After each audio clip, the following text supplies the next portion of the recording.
So, the gift that keeps on giving, Nando V Movies has once again put together another platform-wide collaboration that anyone is free to participate in, of which the scope for what could be an entry has gotten broader and broader. First, it was just about the MCU, then it was anything X-Men, now it's anything to do with a villain or antagonist, which, you know, almost every story has, so there's a lot of freedom there, but that also means there's nothing really guiding my choice like last time. So, I'm gonna go with my gut here, and although there's a part of me that is hesitant to do so, I'm gonna cover what I think is the most satisfying villain death ever. The slaughter of the Bishop of Greshet from Castlevania. Now, villains die like all the time, but usually it isn't something that's very memorable, let alone something that puts a smile on the face of the audience watching, because it's often treated as the completion of a task, a signifier that the hero has succeeded. There is no personal investment on the part of the audience in seeing the villain not just lose, but end. Not so with the Bishop. The very first thing this guy does is slowly, painfully murder a woman that we just spent the last 4.5 minutes falling in love with. A kind and courageous doctor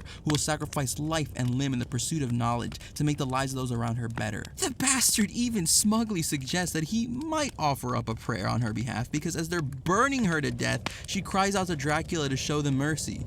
But you know.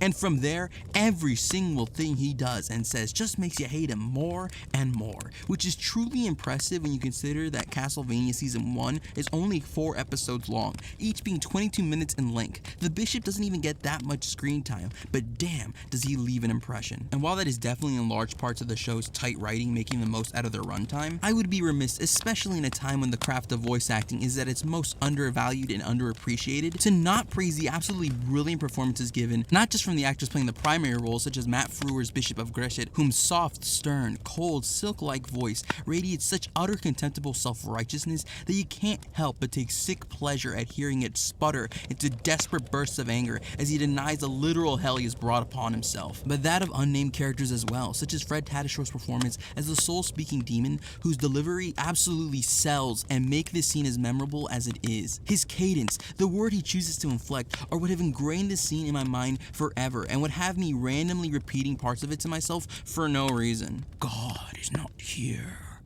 This is an empty box. And honestly, that is the highlight of this scene. The dialogue. From the moment the Night Hordes enter the church, every single exchange just keeps building and building and building until it hits its absolute peak in the most gratifying moment I've ever seen on TV. She was a witch. Lies in your house of God? No wonder he has abandoned you. So I bet some of you may be just a bit confused as to why I put that as the peak of the scene, when the video's titled the most satisfying villain death ever or whatever, right? Well, how do I say this? This villain in particular, right, is kind of personal. This may come as a surprise to some of you on the account that I'm a gay, but I actively still practice my faith. And one of the biggest challenges that I've had to face and continue to face in me trying to have a relationship with God and serve Him is His congregation. And like, you know, let me make this clear. I'm not talking about everyone, of course, but there's a lot of Christians that I know that I don't think, you know, consider themselves bigoted or ignorant, despite being blatantly, like, homophobic, because they have this self-justifying worldview that I think the Bishop perfectly embodies. There's this scene in episode 3 where Trevor is summoned to the church to speak with the Bishop, and you can see the horror in his face when he realizes that he genuinely believes that he needs to get Belmont out of the city and kill the speakers in order to stop the Night Hordes.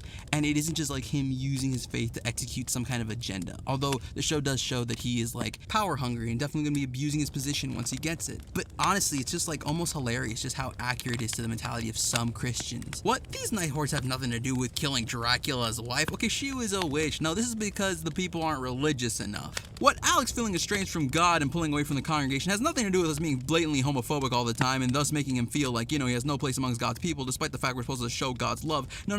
That has to do with him being gay. And the attitude on its own, you know, that's bad enough. But then you'll have people who just use that to justify doing harmful behavior. Like, you know, there are plenty of people who look at me and be like, oh, well, you know, Alex being gay, well, that's not just him being gay. No, that's clearly the result of having the religion not being forced upon him hard enough as a kid and being too much freedom, and like my mother not making her love conditional when she started seeing, like, you know, signs or whatever, right? Like, it's so toxic, and it gets justified by that mentality, which has nothing to do with scripture. In fact, it's something the Bible warns against. Across 3 of the 4 gospels, a very specific sentiment is reiterated, and I stand to believe that its near word-for-word repetition no doubt highlights its importance to God.